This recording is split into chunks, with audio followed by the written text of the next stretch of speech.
में अब जात हूँ मैं छत में रखे बर। तो छत में रखे से पहली मैं रख दूँ अपन घर के सामने में। तन सामने में रखे के बाद मैं चल दूँ दूसरा जगह।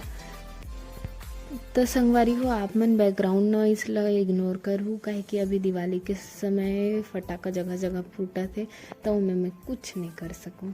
तो संगवारी हो तान में रख दूँ दिया सब जगह, और देखो कितना प्यारा लगा थे।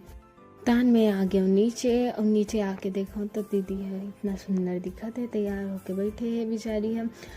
तान हमन करे लग गए पूजा, और हम मतलब पूजा करे में हमेशा लेट हो जाते, काहे कि आज के दिन पापा के डबल ड्यूटी रहते, एक से हमन हर बार लेट हो जाते।